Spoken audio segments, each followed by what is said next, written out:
prevista, né, para aquela noite, uma tempestade magnética, e que a junção da tempestade com o momento que a Terra estava vivendo, né, que era a Segunda Guerra Mundial, onde as batalhas sangrentas, além das sangrentas verbais, de ideais e mentais, estavam sendo travadas.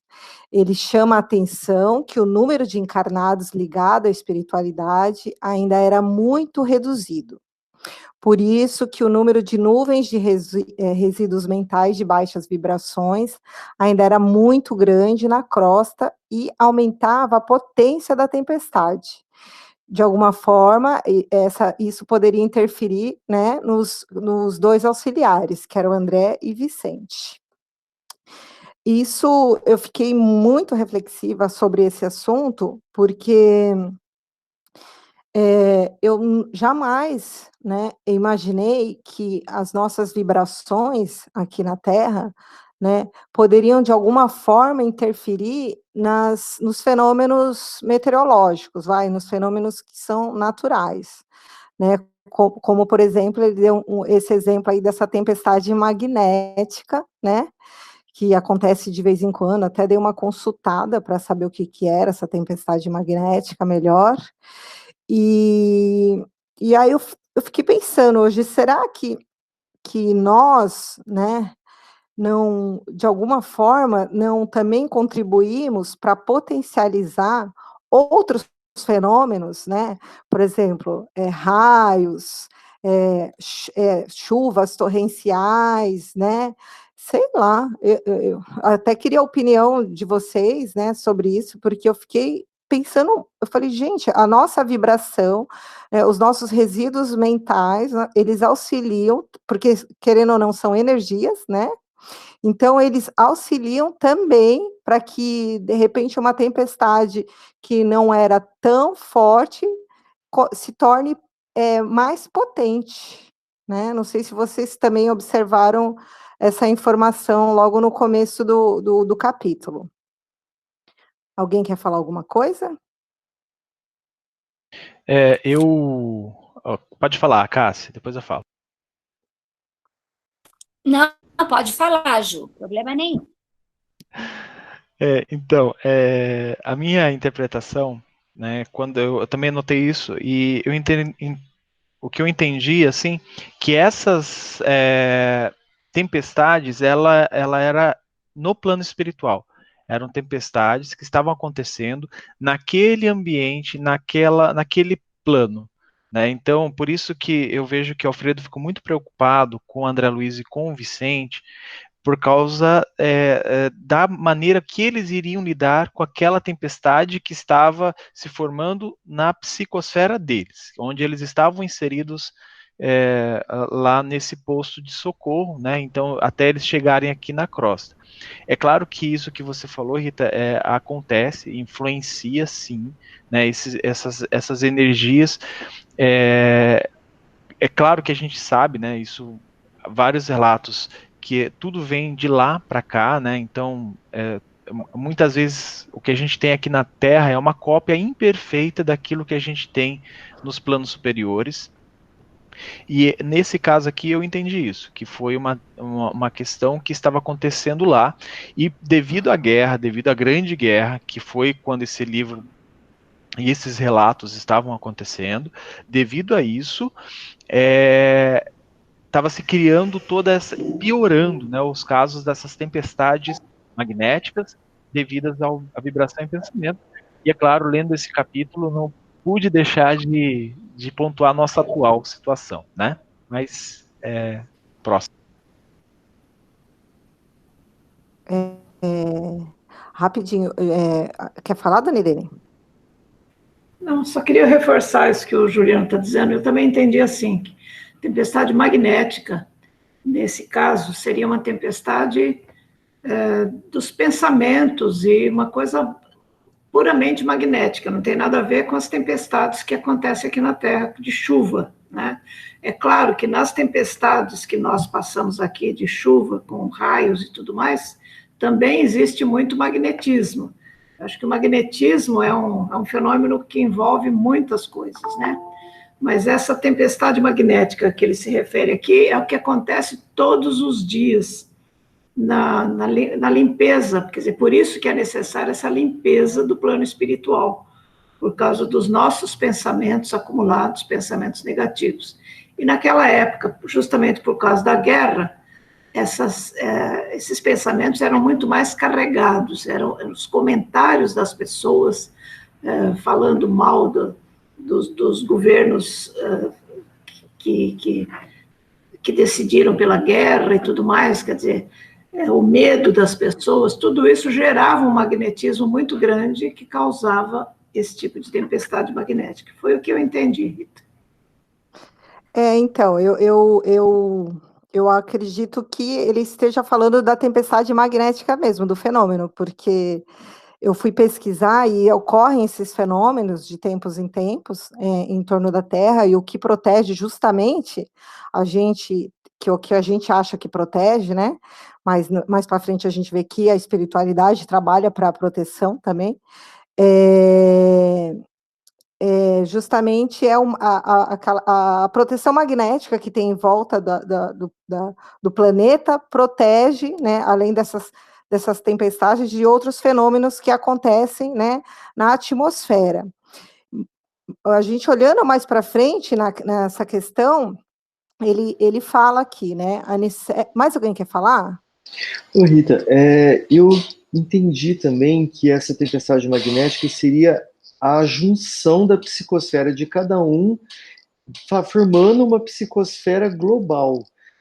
Ou seja, é mais no aspecto vibracional. E é claro que tudo na Terra se interage. O plano espiritual interage com o plano material. É claro que isso vai ter uma interferência também no aspecto material.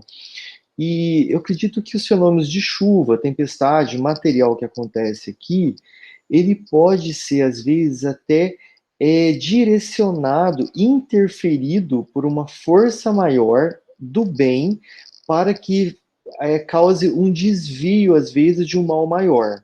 Né? Então, melhor é uma tempestade agora para evitar uma outra coisa pior. Esse tipo de fenômeno não é impossível que isso aconteça, pode ser possível, né? Ser orientado por uma energia maior. Agora, a descarga magnética espiritual, causar uma tempestade física, eu acredito, não sei se isso chegaria a esse ponto. Pode ser até que seja piorado, um pouco piorado aquela tempestade, pela interferência que existe, né? Mas não ocasionar e originar. Né? Não, mas não foi essa. Não, ele fala aqui que o fenômeno, pela minha interpretação, é claro, ele não é que ele é ocasionado, não é o fenômeno que ocasiona, ele potencializa, às vezes, a tempestade, né? Oi, Cá, pode falar. Então, é assim, em outros livros já foi falado a respeito de vibrações muito densas em determinadas regiões na espiritualidade, principalmente nas zonas inferiores, né? E onde vem a chuva, as tempestades, para limpar a atmosfera. Essas tempestades, essas chuvas, lá para eles, né? Ela limpa, assim como quando a gente está com o céu carregado de poluição e a chuva vem e limpa, né, e alivia aquilo, da mesma forma acontece lá. Então, as tempestades, elas servem para ajudar a diminuir esses fluidos negativos, essas energias negativas que se intensificam através do que estava acontecendo, dos pensamentos e das atitudes das pessoas que estão encarnadas, né? E eu também lembrei, Ju, da situação que a gente está vivendo agora, porque está todo mundo falando alguma coisa, né? Bom, podemos seguir? Sim, né? Então, Aniceto concordou e ambos começaram a divagar sobre o trabalho e sacrifício que os companheiros da espiritualidade tinham na prevenção da saúde humana. São grandes servidores, disse Alfredo, que de quando em quando observo-lhes pessoalmente os núcleos de atividade santa. A humanidade parece preferir a condição de eterna criança. Eles relatam todo o trabalho que é feito de interferência nos danos que a tempestade magnética poderia causar. Alfredo relata para Aniceto todo o trabalho de socorro que os postos e as colônias de resgates ligados à Europa estão vivendo e os problemas de superlotação por conta dos desencarnes em massa, né? Então a gente vê que, como a gente já havia falado no começo, né?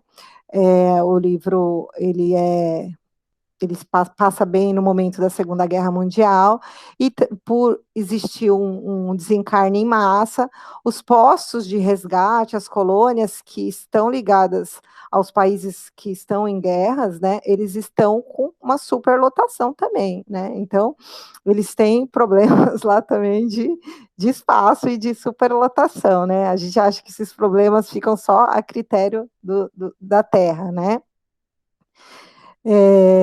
Depois de reiteradas assembleias dos nossos mentores espirituais, resolveu-se providenciar a remoção de pelo menos 50% dos desencarnados na guerra em curso para os nossos núcleos americanos. Eu deixei isso grifado, porque pode ser até ingênuo da minha parte, né? Mas eu não tinha esse conhecimento que o espírito, eu acredito que também isso não seja uma regra, né? Mas que os espíritos, por exemplo, a gente vai desencarnar aqui no Brasil, a gente vai para os núcleos, para as colônias espirituais do Brasil, ligada ao Brasil, né? E alguém abriu o microfone, alguém quer falar? Rita. Oi, Ju. Eu teria um comentário anterior um pouquinho a isso, como você falou, né? Você grifou essa parte. A humanidade parece preferir a condição de eterna criança. Faz e desfaz os patrimônios da civilização como se brincasse com bonecas. Isso me chamou muita atenção porque eu lembrei da construção dos valores morais que a gente constrói a muito custo, né? A nós, como sociedade, construímos isso, começamos a ter valores e, de repente, eles ruem. Parece que rui de uma vez, sabe? Parece que a criança que estava construindo um castelo de areia na praia, com toda a delicadeza, com todo o carinho, com toda a atenção, de repente ela cansa e ela vai lá e pisa no castelo. Né? Eu vejo que é isso que aconteceu na Segunda Guerra, né? Que foi lá, a gente estava construindo toda uma sociedade equilibrada, de repente eu vou lá e piso no castelo.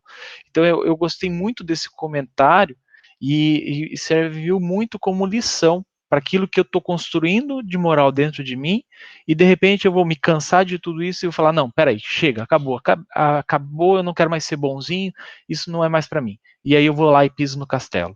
Isso eu achei muito interessante. E eu acho que você ainda vai falar, né, porque agora está nesse assunto que você estava falando, sobre essa parte da Europa, né, que uma galera veio para cá, que foi trazido para cá, e depois ele vai explicar, né, que o Aniceto perguntou sobre a questão da língua e tal, né, mas eu achei interessante que ele fala que o nosso lar, pela missão que lhe cabe, ainda não pode imaginar todo o esforço que o conflito mundial vem exigindo de nossa colaboração nas esferas mais baixas. Isso eu acho uma coisa interessante, porque o nosso lar, ele tem uma destinação. Aquela colônia, ela tem uma tarefa. E existem outras colônias que têm tarefas diferentes de nosso lar, não é tudo igual. Eu achava que era tudo igual, né? Tipo, essas colônias eram multitarefas e faziam de tudo ali, e eram todas iguaizinhas. Nosso lar é igualzinho o Campo da Paz, enfim, outras coisas desse tipo, né? Era o meu comentário. Então, não. Aí isso foi o que eu falei, a gente é uma ingenuidade nossa, né? Porque se cada continente ou país tem também, pensando no evangelho, sua missão, né, para a humanidade, perante o avanço, ao crescimento, o progresso, humanidade, com certeza as colônias também, cada uma tem, né, a sua contribuição. E aí, seguindo, né, então eles estavam com problemas de superlotação e os mentores espirituais resolveram fazer essa remoção, né, para os núcleos americanos. E aí, mas não há dificuldade do socorro dessa gente, indagou Aniceto em tom grave. E a questão da língua? E aí ele explica que para cada 50 assistidos tem um enfermeiro instrutor. Isso eu achei muito interessante, porque a gente tem também essa imaginação que no plano espiritual a gente não terá essa barreira da língua, essa dificuldade, né, de comunicação. E isso a gente vê que não é verdade, né? Que existe, com certeza, nos espíritos que já alcançaram um desenvolvimento espiritual grande, não existe problema de língua, né? Da comunicação. Mas, para a grande maioria dos desencarnados, e até mesmo para o Aniceto, para alguns espíritos que já são, que têm um alcance moral grande, eles ainda penam nessa barreira que a língua traz para a gente nos dias de hoje, né? A senhora quer falar alguma coisa, Dona Irene?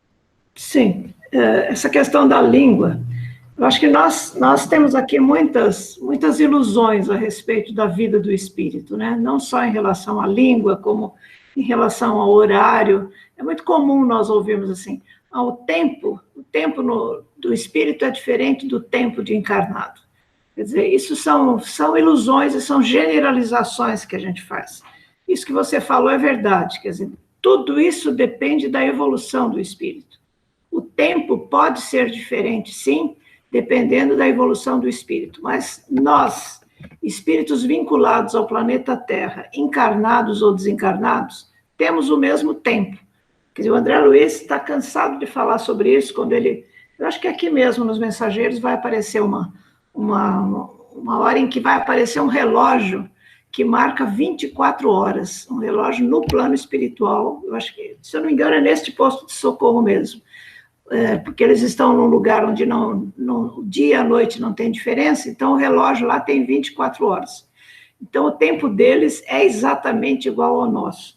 Assim também a linguagem, quer dizer, eu acho que espíritos como Aniceto e outros mesmo do nosso lar, talvez já não precisem mais depender da linguagem falada, porque a linguagem do pensamento, acho que dependendo do grau do espírito, ele já pode, mesmo espíritos vinculados à Terra, eles podem se comunicar pelo pensamento. Mas é claro que espíritos desencarnados numa guerra, eles nem percebem que desencarnaram, eles vão continuar falando a língua deles, né? Então, por isso que precisa um intérprete, um enfermeiro intérprete a cada 50 pessoas, a cada 50 espíritos desencarnados, né? É isso que eu penso. Eita. Tá ótimo, Dona Irene. Voltando um pouquinho, né, a gente está fazendo um estudo do nosso lar, e hoje eu estava repassando o capítulo que eu vou falar na sexta-feira, e, nossa, eu acho que é a quarta vez que eu leio o Nosso Lar e não sei, às vezes parece que eu não presto atenção nas coisas, mas eu fiquei rindo justamente da nossa inocência, porque lá o Ulisses explica também que o Nosso Lar, há uns anos atrás, ele passou pela transição, né? Por um processo de transição. Os espíritos que viviam em Nosso Lar tinham necessidade extrema de alimentação, tal, fizeram rebeliões, nossa, aí a gente fica assim, nossa, não, porque em Nosso Lar... Gente, então assim, a transição é para todo mundo, né? Eu acredito que começa a vir lá de cima, e aí as colônias que estão ligadas à Terra também sofrem um processo de transição, de melhoramento, vamos dizer assim, e isso vai surgindo o efeito aos poucos na Terra, né? Então, eu acho que esses dois livros, pelo menos, têm feito esse trabalho da gente tirar um pouco desses mitos e dessas ilusões, né? Mas vamos seguir, vamos lá. Então, ele explica, né, que os assistidos terão um enfermeiro instrutor, e Alfredo explica para Aniceto a razão de retirar os irmãos desencarnados das zonas de conflito, pois se deixados lá, eles colaborariam nas vibrações das fontes vitais das regiões sacrificadas pela guerra. Porque o Aniceto questiona, nossa, mas não seria melhor deixá-los, né, próximos à região? E realmente, né, você acabou de desencarnar, um desencarne súbito desse, né? Um sofrimento desse. A vibração que isso pode trazer, né? O país já está passando por um momento de vibração ruim, e ainda com a colaboração dos espíritos desencarnados, né? Que desencarnaram por conta da guerra, o ideal é realmente retirá-los de lá. E aí o Aniceto esclarece, que também foi um outro parágrafo que eu fiquei pensando muito. Embalde, voltarão os países do mundo aos massacres recíprocos. O erro de uma nação influirá em todas, como o gemido de um homem perturbaria o contentamento de milhões. A neutralidade é um mito, o insulamento, uma ficção do orgulho político. A humanidade terrestre é uma família de Deus, como bilhões de outras famílias planetárias no universo infinito. Em vão, a guerra desfechará desencarnações em massa. Esses mesmos mortos pesarão na economia espiritual da Terra. Enquanto houver discórdia entre nós, pagaremos doloroso preço em suor e lágrima. A guerra fascina a mentalidade de todos os povos, inclusive de grande número de núcleos de esferas invisíveis. Quem não impõe as armas destruidoras, dificilmente se afastará do verbo destruidor, no campo da palavra ou da ideia, mas todos nós pagaremos o tributo. É da lei divina, que nos entendamos e nos amemos uns aos outros. Todos sofreremos os resultados do esquecimento da lei, mas cada um será responsabilizado de perto pela cota de discórdia que haja trazido à família mundial. Gente, eu achei isso muito sério. Principalmente a neutralidade é um mito. Não, assim, trazendo um pouco para a nossa vida, né? Lógico, a gente não pode trazer a nossa opinião para que ela sirva de discussão, de discórdia, vamos dizer assim. Mas nós precisamos tomar uma posição, né? E achar que o fato de você não colaborar, como ele coloca aqui, na guerra com armas, não quer dizer que você escapará, né, da lei divina, né? E que às vezes, né, a nossa vibração, o nosso pensamento e até o que nós falamos, ele é comparado tão destruidor como os que puxam armas, né, para o companheiro ou para o país, né? Eu acho isso muito complicado, muito sério. Eu acho que é uma coisa que a gente precisa refletir muito, essa questão da neutralidade para a nossa vida. Se alguém puder colaborar. Rita, então, eu até gostaria de falar uma coisa aqui. Eu acho que eu já comentei isso nesse estudo. Lá no Libertação, no segundo ou terceiro capítulo, o instrutor Flacos, um ministro Flacos do Nosso Lar, ele dá uma definição, que é uma definição que tem me trouxe muita dúvida, me trouxe muita... me deixou muito pensativo. Essa questão da neutralidade, né? A neutralidade é um mito. Então, ou você tem que escolher, ou você faz o bem, ou você faz o mal.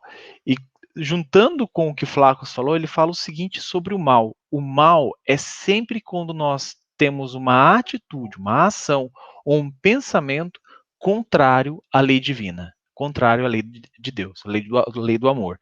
Então, não tem como eu falar, Juliana é mais ou menos, está no meio termo em cima do muro. Não. Sempre que eu tiver um pensamento ou uma atitude que é contrária à lei do amor, eu estou indo para o mal.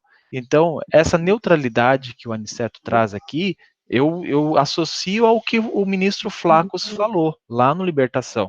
Não existe. Né? Se você está contrário à lei se você está agindo de maneira contrária à lei de Deus, você está indo para o caminho do mal, e não no caminho do amor.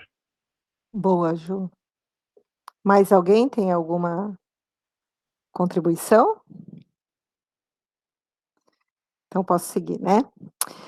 Então, Aniceto fala, né, que da sua visita em Alvorada Nova e da determinação dos nossos vizinhos beneméritos em que devemos suportar nos próprios ombros todo o mal que levarmos a efeito. Então, isso me parece que foi aquela famosa reunião, né, que todos comentam que teve dos cristos planetários durante a Segunda Guerra, né, e isso eu acredito que está muito linkado ao fato da maioridade do planeta, né, porque a Terra passou por vários pelo crescimento como a gente, né, a fase infantil, de criança, infantil, de adolescente e de adulto, né, então como na fase adulta, a Terra agora deveria arcar com as consequências, lógico, amparado, né, mas deveria responder, arcar com as consequências da sua responsabilidade, né. Rita, Pode falar. corroborando com isso, o que você está falando, nós temos aqui em casa esse livro, Nas Trilhas de André Luiz, do Jorge Reis. É um livro muito legal, ele traz curiosidades, assuntos relevantes e casos interessantes sobre os diversos livros. E aqui ele fala exclusivamente desse capítulo, Planetas e Humanidades, o nome do capítulo, e ele traz a análise dele é muito isso que você falou. Ele fala assim, ó, por intermédio dessa informação de Aniceto, dessa aqui, percebemos que sempre temos que suportar a produção do mal que levamos a efeito. Isso quer dizer, nós, como humanidade, vamos ter que trabalhar e melhorar o mal que nós produzimos aqui na Terra. Não tem escapatória, né? Não adianta a gente querer ir para campos elíseos mais elevados, tocando harpa, com flores, com cheiro e música, que a gente vai ter que mudar o nosso planetinha aqui se a gente quiser alcançar essas novas etapas evolutivas. Oi, Iris, pode falar. Interessante como existe essa integração energética em todos o tamanho das distâncias não interfere nisso. Como que a vibração do planeta Terra vai interferir energeticamente na vibração do outro planeta. Então, o outro planeta precisou fazer um campo magnético protetor para não cair não receber o malefício da energia emanada daqui. Né? Então a gente imagina o malefício que estava acontecendo dentro desse planeta e para chegar a atingir o outro. Imagina quem está aqui dentro, né? Então a irradiação da psicosfera do planeta, ela alcança distâncias, né, digamos, universais, né? Muito, muito distantes. Como você falou, né? A seriedade disso é muito grande.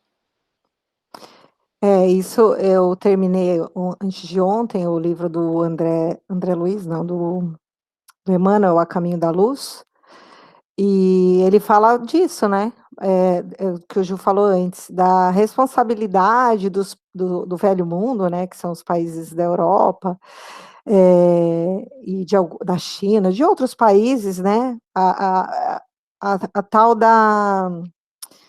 Como é que fala?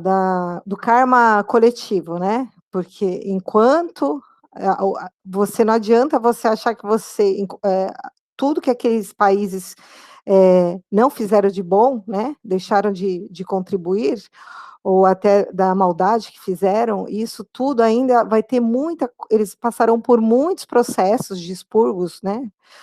Dessas coisas, dessas energias todas, para poder, assim, alcançar o progresso, né? Então, assim, o negócio é muito mais complexo do que a gente imagina. Mas vamos lá. Seguindo. Ismalha, que permanecia em silêncio, se manifestou. Infelizmente, na feição coletiva, somos ainda aquela Jerusalém escravizada ao erro. Todos os dias somos curados por Jesus e todos os dias conduzimos-lo ao madeiro. Nossas obras estão reduzidas quase a simples recapitulações que fracassam sempre. Não saímos do estágio da experiência. E dolorosamente para nós, estamos sempre a ensaiar no mundo a política dos Césares, a justiça com o Pilatos, a fé religiosa com os fariseus, o sacerdócio com os rabinos do Sinédrio, a crença dos conjairos que acreditam e duvidam ao mesmo tempo, os negócios com Anassés e Caifás. Nesse passo, não podemos prever a extensão dos acontecimentos cruciais. Bom, eu não tenho mais nada para acrescentar nessa fala, aí se alguém tiver, eu acho que está bem claro para a gente, né?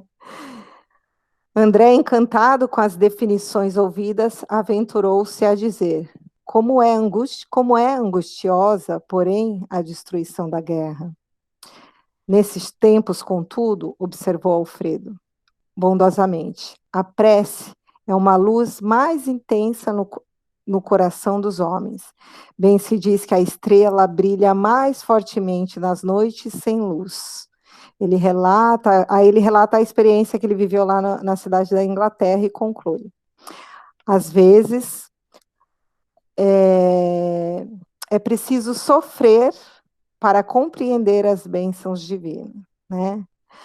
Então, eu acho que, voltando no penúltimo parágrafo, eu acho que isso combina bem com o momento que a gente vive, né?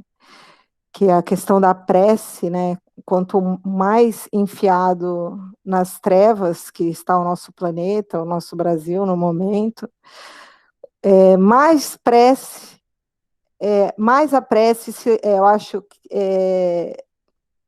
ela tem mais força, né? Porque onde tem ausência de luz, né? Uma luzinha que acende já faz um clarão gigantesco, né? Então, eu acho que que cabe a nós agora mesmo é nos mantermos fortemente em prece, né? E, infelizmente, né, nós ainda optamos pelo processo do sofrimento para poder compreender o quanto de bênção nós temos na nossa vida, né? Nós precisamos ficar em quarentena para valorizarmos, né, a liberdade que nós tínhamos de ir e vir, né, valorizarmos a possibilidade que nós tínhamos de escolha, né, e era para valorizarmos o pôr do sol, o nascer do sol, e são coisas que nós temos todos os dias da nossa vida e passava batido, né, não dávamos a atenção necessária, né, valorizarmos as nossas relações, né, com os nossos filhos, com os nossos amigos, né, nós nos encontrávamos toda terça e quarta, e muitos, né, não tinham tempo nem de se abraçar, né, de se cumprimentar, e provavelmente quando a gente retornar, a gente vai ter que retornar como japoneses, né, sem poder se tocar, e isso é uma coisa que a gente não valorizava, assim, né, e vai nos fazer muita falta, né, então acho que esse capítulo se encerra para a gente refletir sobre essas coisas que são, teoricamente, pequenas, mas que nós hoje entendemos que tem um valor gigantesco para nós, que é o afeto e a demonstração de afeto e de amor. Alguém quer falar alguma coisa? Rita, antes da gente passar para o outro capítulo, eu teria um comentário. Algo que me chamou a atenção, lá mais ou menos no meio do capítulo, onde o Alfredo, ele explica para o André Luiz, para os presentes, ele fala assim, ó, nossos instrutores mais elevados são de parecer de que essas aglomerações, as aglomerações energéticas lá, dos espíritos que estavam desencarnando lá pela guerra lá na Europa, seriam fatais à coletividade dos espíritos encarnados, determinariam focos pestilenciais de origem transcendente com resultados imprevisíveis. Então, aquelas pessoas, aqueles espíritos desencarnando naquela situação, com aquele pensamento, seriam focos pestilenciais, até mesmo doenças, eu vou chamar assim, doenças do plano espiritual, né, como nós temos nossas doenças aqui na Terra, no plano físico. Eu me arrisco a dizer que existiriam essas doenças até mesmo no plano espiritual, que poderiam contagiar alguns espíritos e que origem transcendente, aquilo que transcende até mesmo a compreensão deles, e eles, até mesmo os resultados disso, porque eles são posto de assistência, para eles seria imprevisível. Então, eles não conseguiriam prever o que poderia acontecer se continuasse aquela aglomeração lá, causando até mesmo uma interferência muito incisiva nos encarnados. E eu achei isso uma informação muito legal para nós, trabalhadores de câmaras, né, de espíritos que estão envolvidos nesses ambientes. Muitas vezes a gente conversa com espíritos que estão em aglomerações parecidas com essas, claro, com outros tipos de vibração, com outras temáticas, mas da mesma forma. E muitas vezes elas estão doentes por causa daquilo, né, por causa dessas aglomerações desses espíritos. Eu achei interessante. Ô Ju, foi bom até você ter tocado nesse assunto, porque eu lembrei de uma mensagem do Divaldo, que ele recebeu do plano espiritual, né, falando sobre a pandemia, falando que soou, né, o sino lá, a clarinete, o sinal que tem lá em nosso lar, né, e que é um sinal que só toca quando tem guerra, que só tocou quando André Luiz, né, mencionou na Segunda Guerra Mundial. Então, nós estamos vivendo uma guerra invisível, biológica, né? E isso nos faz, você acabou de comentar sobre o capítulo, pensar se realmente, que provavelmente isso esteja acontecendo novamente, né? E agora a nível mundial, desses espíritos que eles precisam ser resgatados, né?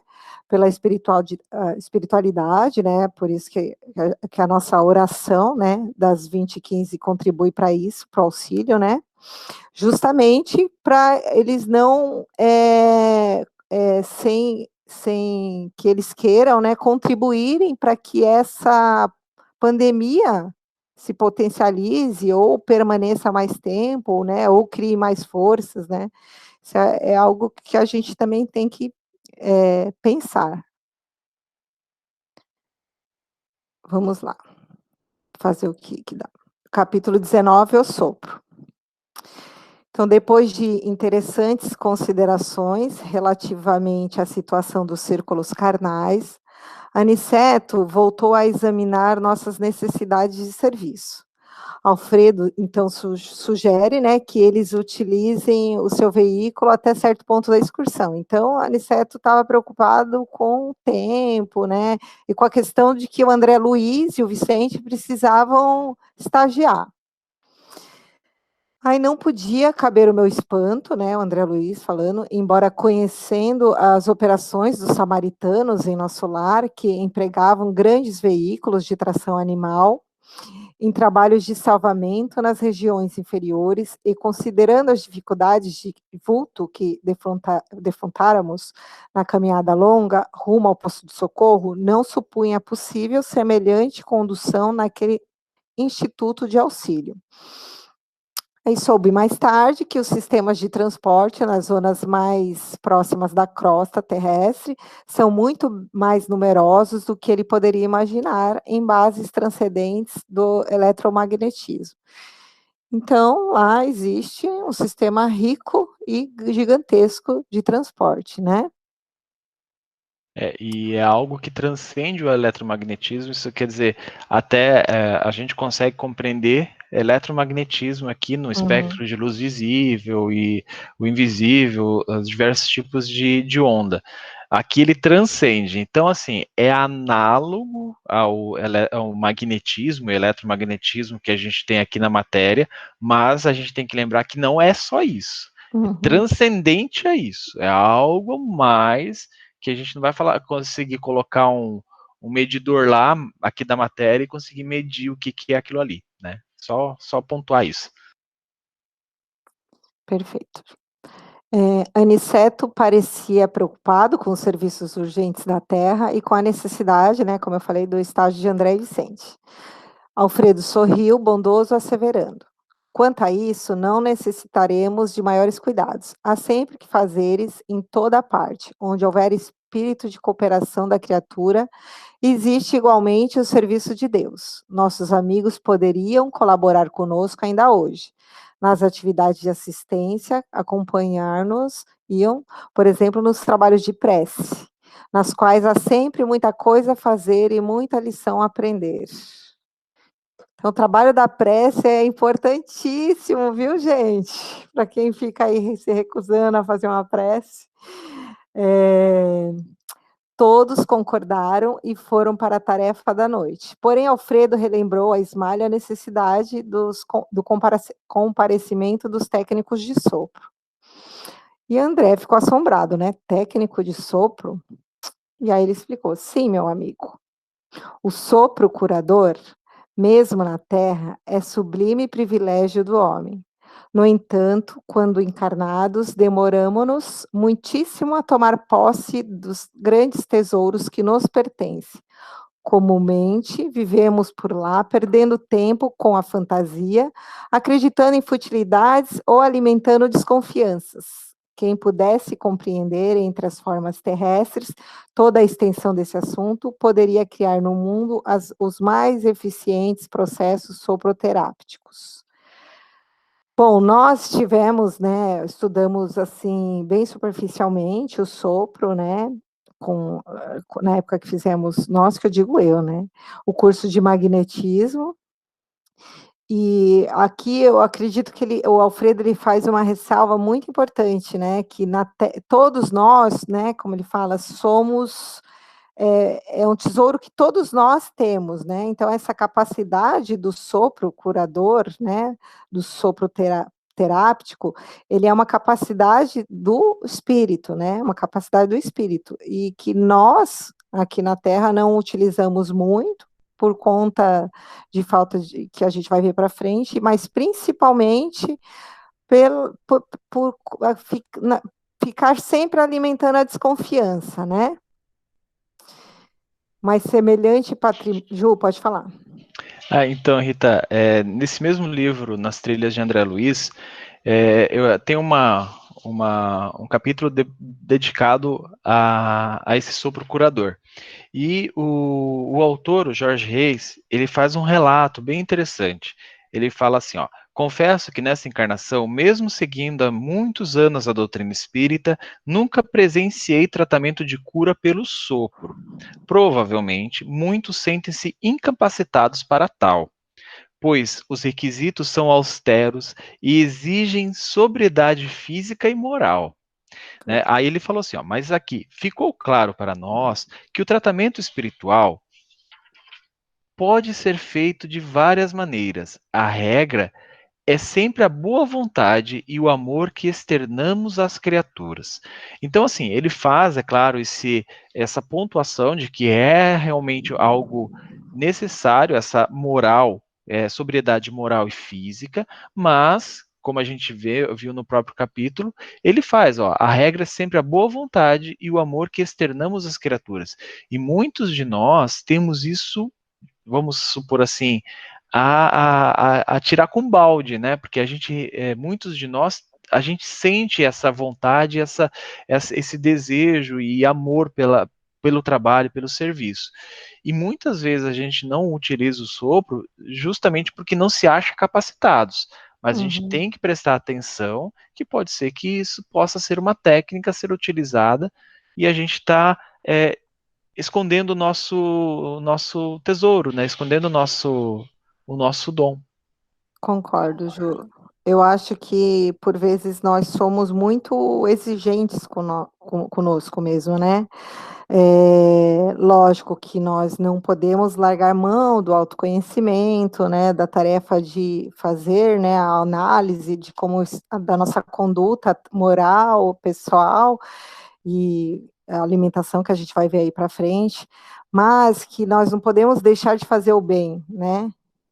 E esse, pelo que eu vi, assim, o maior problema que a gente vê aqui é essa desconfiança, né, que ele fala, é justamente isso, da gente achar que não tem a capacidade moral, né, de trabalhar com sopro, por exemplo, né? Mas vamos lá. Aí André, né, questionou, ficou surpreso. Realmente esse patrimônio é de qualquer... Oi, Cá, pode falar. Não, eu ia falar um pouquinho sobre a técnica do sopro, né? É pouco usada, é usada quando é indicada pela espiritualidade, e, e assim, sempre eu vi muito utilizada em problemas mais psíquicos, né?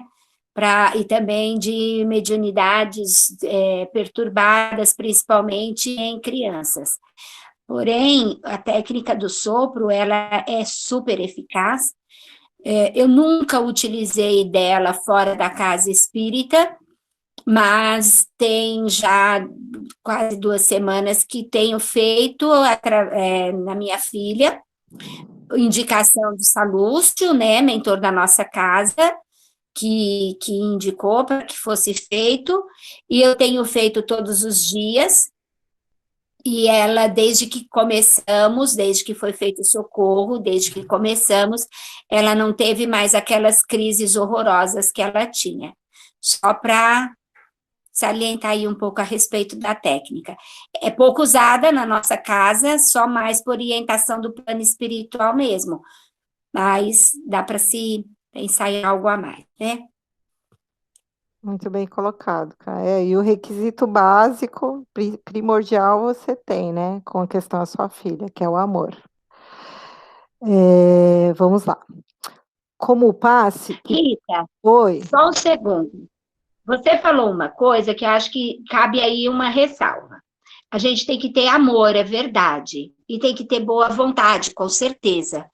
Porém, a gente tem que procurar não deixar a emoção interferir, né? Porque, assim, quando eu estou aplicando o tratamento na Ju, eu procuro esquecer que sou a mãe dela e olho para ela como uma assistida da Siena, que está sendo amparada pela espiritualidade da Siena. Porque, às vezes, quando nós deixamos as nossas emoções interferir, a gente deixa de fazer o bem e pode acabar atrapalhando, tá? Então, eu sou bem, assim, cuidadosa nessas questões. E eu acho que cabe aí a gente ter bastante cuidado mesmo, porque senão pode parecer que, de repente, é só sair assoprando todo mundo que se resolveu. E não é uma técnica que precisa de conhecimento, né? Com Era certeza, só isso. cara. Desculpa aí, Rita. Imagina. Vamos lá. Como o passe, que pode ser movimentado gelo maior número de pessoas, com benefícios apreciáveis, também o sopro curativo poderia ser utilizado pela maioria das criaturas, com as vantagens prodigiosas. Entretanto, precisamos acrescentar que em qualquer tempo e situação, o esforço individual é imprescindível.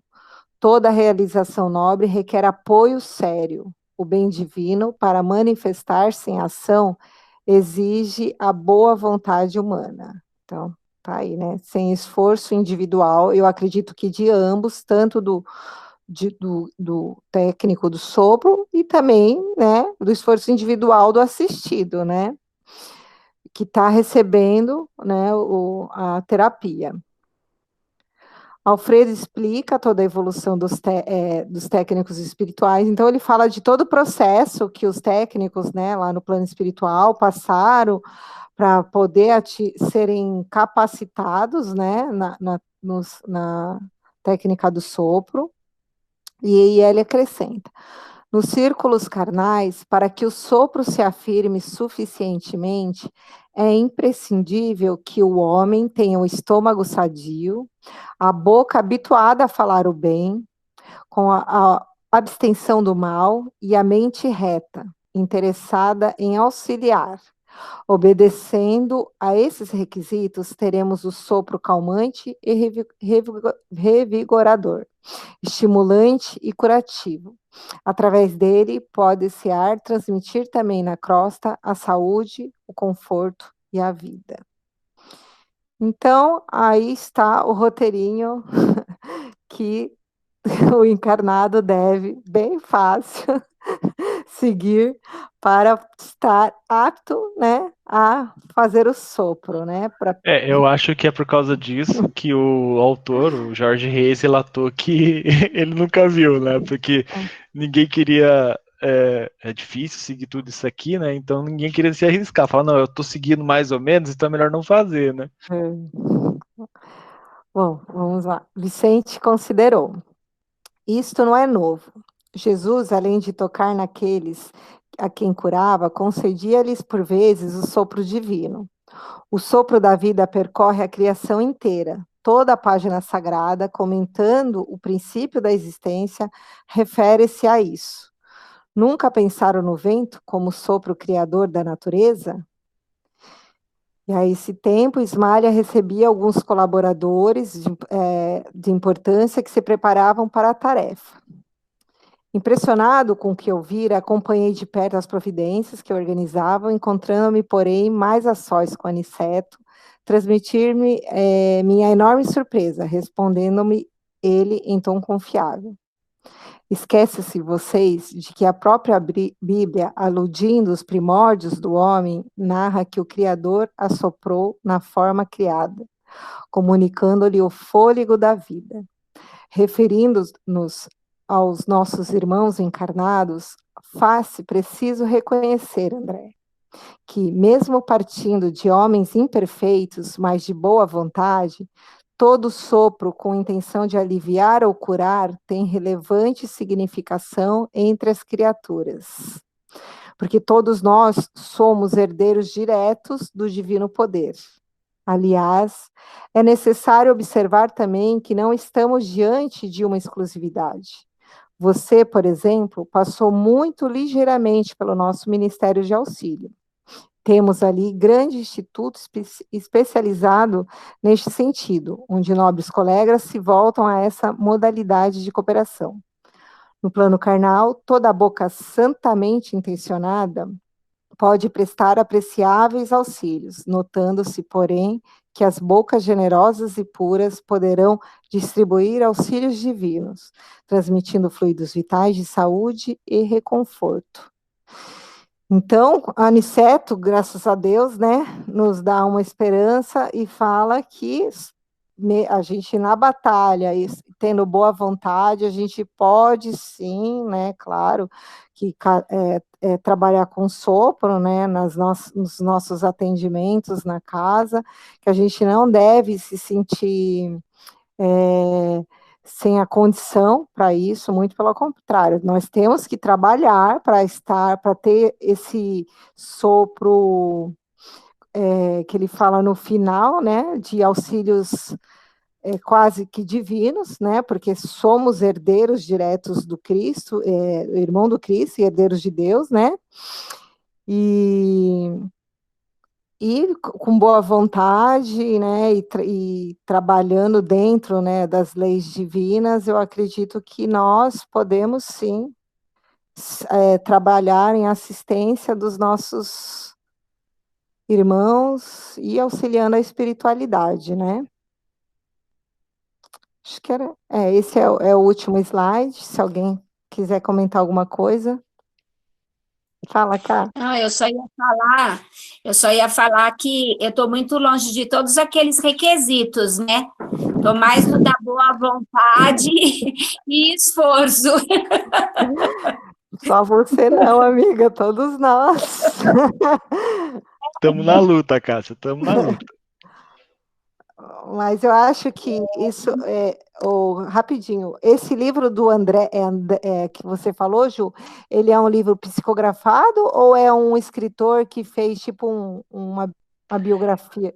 É um escritor que fez um compilado de toda a coleção a Vida no Mundo Espiritual, né? Da coletânea. É o Jorge Reis. Ele é simples, ele não é nada assim, nossa, fantástico, mas ele tem alguns apontamentos interessantes das experiências dele nas casas espíritas, relatos do André Luiz. Então, isso aqui são as minhas anotações para o nosso lar. Né? Então, para o nosso lar não, para o Mensageiros. Quando a gente passar para outro, eu já vou fazer outras anotações, mas ele traz muitas coisas interessantes, e ele pontuou isso e eu achei muito interessante. E essa questão do sopro, realmente, eu sempre tive muita dúvida. É claro que eu sempre tive muito receio, né? Eu já tinha lido Mensageiros e eu tinha visto com esses mesmos olhos, né? De tipo, não dá para a gente fazer agora. Mas relendo, estudando e vendo que o que Alfredo traz e depois esse complemento do Aniceto, eu achei interessante a gente poder dispor dessa técnica também, né? Não se achar incapaz, e eu vejo que esse autor também fez isso, né? No curso que nós fizemos com o Giacomello, eles tratam o sopro muito, né? Na verdade, eles aconselham o sopro para os problemas físicos mesmo, assim, graves, por exemplo, câncer, né? Problemas bem sérios. Então, não sei como é que as câmaras de P3A estão trabalhando, mas seria um recurso, né? Que a gente precisaria depois reavaliar, voltando para a tarefa presencial, né? Com certeza.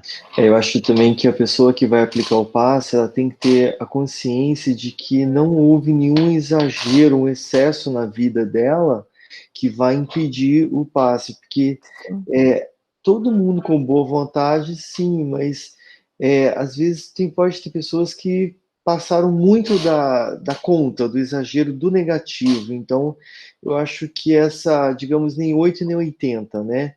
Digamos, eu acredito que não seja para absolutamente todos fazerem. Sim. Eu acho que a pessoa tem que ser assim, um voluntário, ou então o dirigente da Câmara ser muito intuído para pedir para alguém. Ou seja, se a pessoa foi indicada pelo plano espiritual, certamente, para depois de repente pede para alguém que não está se sentindo muito. A pessoa não está intuída, né? O dirigente não está intuído. E pede para alguém que às vezes, naquela semana específica, não está lá 100% para fazer o sopro, né? Então ter essa ponderação também, né? Concordo. Eu acho que tem que. Normalmente, né, na quarta, na Câmara que eu trabalho, que é a Débora, ela sempre vai através do apelo do plano espiritual e ela sempre pergunta se, fulano, você tá apto a isso? E a gente tem que ser honesto, né? Eu acho, quando a gente trabalha com um atendimento desse, que a gente pode, às vezes, não auxiliar e sim trazer algum tipo de não prejudicar, que o plano espiritual, acredito que impeça, mas às vezes dá esse trabalho para o plano espiritual de ter que isolar, né, o nosso fluido, né? Sim, eu acho que o trabalhador ele tem que ter muita tranquilidade em chegar e falar, olha, eu não tô bem para esse tipo de doação, porque é uma doação específica e isso não desmerece ninguém, que às vezes o assistido ele chega e não estava no tratamento do assistido aquele tipo de atendimento, porém naquela noite se faz necessário. Então, o trabalhador tem que ter, assim, tranquilidade de dizer, eu não estou pronto hoje para esse tipo de tarefa, né? E tranquilo, não desmerece ninguém, não diminui ninguém, é só porque há alguns requisitos específicos, alguns cuidados, não vou nem dizer requisitos, mas de alguns cuidados específicos que tem que se ter, né? Como nós sabemos, até assim, o uso de medicamento, às vezes você tomou um corticoide, alguma coisa, né? E você também não pode fazer esse tipo de doação. Então, a gente tem que ser honesto, né? E ter confiança, confiar nos nossos companheiros de tarefa. Eu acho que essa é a base. Acho que a gente precisa encerrar, né? Isso. E quem que vai fazer a prece? A Dani já fez, né? Você faz, Ju? Faço sim.